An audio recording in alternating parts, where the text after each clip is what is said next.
What's good, team? Right now I'm about to bring you guys another top 10 video today, and today's top 10 video is going to be the top 10 cars to pick up out of the Yu-Gi-Oh! Movie Pack 2016.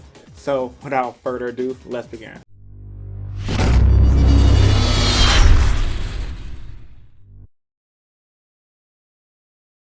Starting off by saying, I'm back from Nationals, been back since fucking Sunday.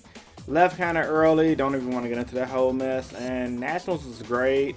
Didn't do as good as I wanted to, finished 7-3-1, and with that tiebreaker, I did not have a chance to make day 2, unfortunately. So with that being said, I dropped out in the final fucking round.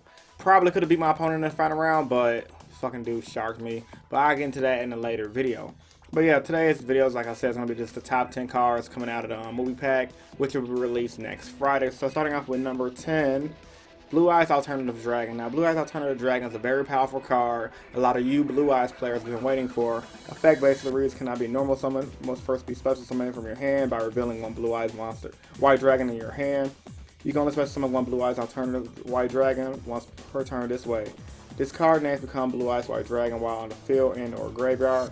Once per turn, you can target one monster your opponent controls, destroy it.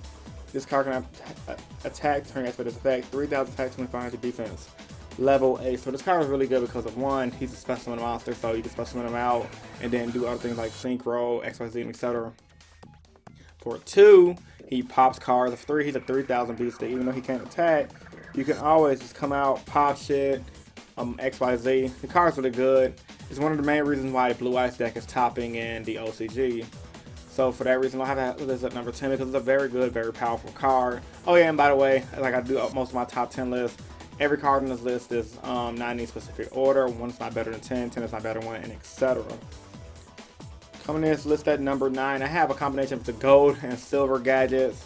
For you guys that do not know, I'm an advocate gadget player, and I can't wait for these cards to come out so I can rev up my gadgets back in my deck. Their effect basically reads, when they are normal summon or special summon, you can special summon one level 4 machine type monster from your hand. This card, when they're destroyed by battle or by card effect, special summon one level 4 gadget monster in your deck, except silver gadget or the gold gadget, whichever one you want. So if a silver gadget's on the field and it gets destroyed, you can't grab another silver gadget, but you can grab another gold gadget.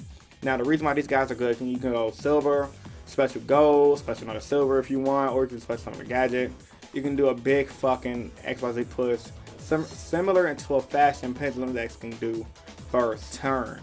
And this is honestly the cards that gadgets have been needing for their decks because it's a replacement for 10 Goldfish. Silver gadget has 1,500 attack and 1,000 defense. I believe gold gadget has 700 attack and 1,000 defense. I had the correct stats on the screen. I just don't have a picture of gold gadget in my face. So for those reasons, I don't have them listed number 9 because they're very powerful cards. They're fan favorites, and honestly, machine decks and level 4 are gonna love those fucking cards. They can go on gear gears, they can go on gadgets, they can go on fucking a lot of different machine decks, but mainly gadgets. You know.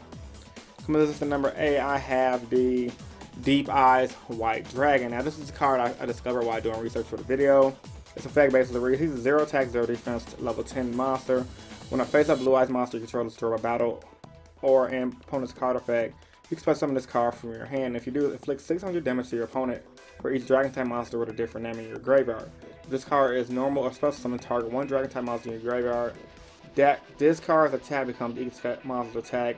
This card on the field is destroyed by a card effect, destroy a monster your opponent controls. So that's very powerful. So when a Blue Eyes monster you control is destroyed, bring him out, inflict 600 for each different Dragon monster in your graveyard.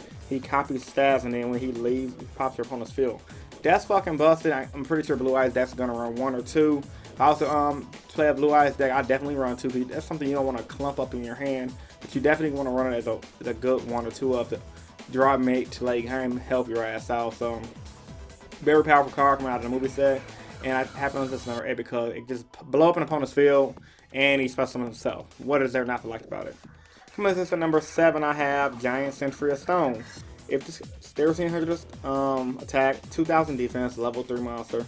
If this card is in your graveyard and all monsters your opponent controls are rock type monsters, you can special summon this card. You can only use this effect of Giant Sentry of Stone once per turn. It's a pretty decent card to make level 3 decks viable. I think it's gonna go good in Rock Stun. If you guys don't know Rock Stun, it was a deck that was popularized back in 2012 that somewhat gets support here and there.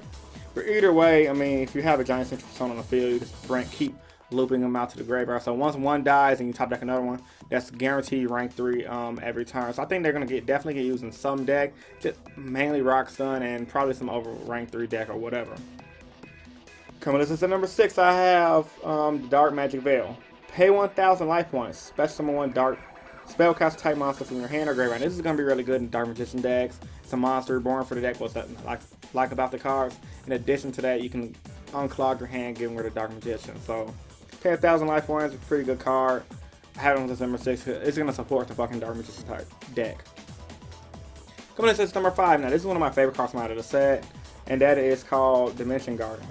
Activate this card by targeting one face attack position monster you control. It cannot be destroyed by battle or by card effects. And when the monster loses field, destroy this card. So it kind of reminds me of Safe Zone in the fashion that, let's say if I have a Dark Law on the board and my opponent goes Dark Hole, now I can activate this on Dark Law. Dark Law might stay in attack. With Dark Law's in attack position, he can't be destroyed by battle or by card effects.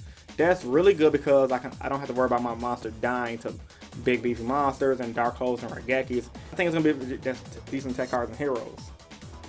Coming to number 5, I have Spiritual Swords of Event. I had to rename it because it's kind of weird. All these names might get changed in the TCG, by the way. Once per battle, when an opponent's monster declares an attack, you can pay 1,000 life points to negate that attack. During your opponent's turn, you can ban this card from your graveyard for the rest of the turn. Monsters your opponent control cannot attack directly. Now, this card I think is okay for what it does. I mean, it is a top 10 list, and you know, negating attacks by paying 1,000 life points ain't that bad. It can really get you out of a sticky situation. And if your opponent MSTs and your opponent can try to go for game, you guaranteed have a Threatening Roar-esque card to protect you. So for it being a protection card and for it being techy in some decks, I had to have it on list number 4. It's just very good techy trap card to use against the opponent. Coming to number 3, another card I really love out of the set. Morphing Clay Fortress. Now, you activate Morphing Clay Fortress by targeting one level 4 monster you control. Special summon this card as an effect monster. Rock type, Earth, level 4, attack 1,000, defense 1,000. Then equip that target to this card. If summoned this way, this card gains attack and defense equal to the target of the equipped monster. This card attacks, change the defense position. Now, I like this card because it's really tricky for cards that like the when your opponent tries to target one of your monsters and etc. Say for example your opponent goes I don't fucking know, X card that targets one card in your field to destroy it, or one monster rather, you can activate this card, take that monster, suck him up with the fucking fortress. Now the fortress is that monster pretty much, and fortress gains, well, it's that monster with 1,000 additional attacks. So I think it's really good. It's gonna play some pretty tricky plays, and I might be taking a few myself in next format. So yeah, the card is really good. I think it's gonna be one of those cards that stand out amongst all out of the set. Coming to step number 2, I have. Now these last 2 cards are gonna be mainly not really for competitive play, but are gonna be mainly to make you money. Number 2, I have Blue Eyes Chaos Max Dragon. I mean, I guess you can play these cards if you want, but I typically figure out that these cards, well, typically cards like this usually are those $30 to $40 cards because you have the collectors on picking them up. Anyway, Blue Eyes Chaos Max Dragon. You could 4,000 attack, 0 defense, level 8 ritual type monster. You can ritual summon this card with chaos form, must be ritual summoned, and cannot be special summoned in other card ways. Cannot be targeted, cannot be destroyed by an opponent's card effects. If this card attacks to the fifth position monster, trample pretty much, and inflict double piercing damage. It's an okay card for what it does, but like once again, it's not going to see competitive play. And last but not least on this list, at number 1, the last money card. Neo Blue Eyes Ultimate Dragon, 3 Blue Eyes to mix a fusion. At the end of the damage step, if this card's fusion attack, if this card fusion summon card attacks, and this is the only face up card you control, you can send 1 Blue Eyes fusion monster from your extra deck to the graveyard. This card can attack again in a row. You can only use this effect of Neo Blue Eyes Ultimate Dragon up to twice per turn. During either player's turn, when a card effect is activated, attack with Blue Eyes type monster. Banish this card from your graveyard and get that activation and do destroy. It's a broken card. If you get on the field of the game, matter of fact, I take that back. This card might be seen in play in the Blue Eyes deck due to the fact that if you run 3 of the Blue Eyes card, Blue Eyes for Dragon, I think a lot of the Blue Eyes cards, correct me if I'm wrong, say that they are treated as Blue Eyes in the graveyard. If that's the case, you can use that Dragon Mirror card to banish 3 Blue Eyes and bring this card out, which would be a fucking pretty sick play because this card does a lot. 4,500 attack, 3,000 defense, so it definitely is a game changer. If you're playing the Blue Eyes deck, you play 3 Blue Eyes, slap a Dragon Mirror in your deck, and you should be good to go. So there you guys have it, guys. My top 10 cards that's coming out of the movie pack.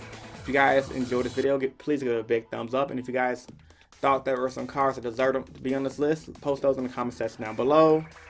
As I always tell you guys, if you're a new viewer to the channel, I'd love for you to subscribe for more competitive Yu-Gi-Oh content. Upload 3 times a week. Mondays to do my general discussions. Wednesdays to do my top 10s. And on Fridays to do my explain series where I explain decks and archetypes in detail.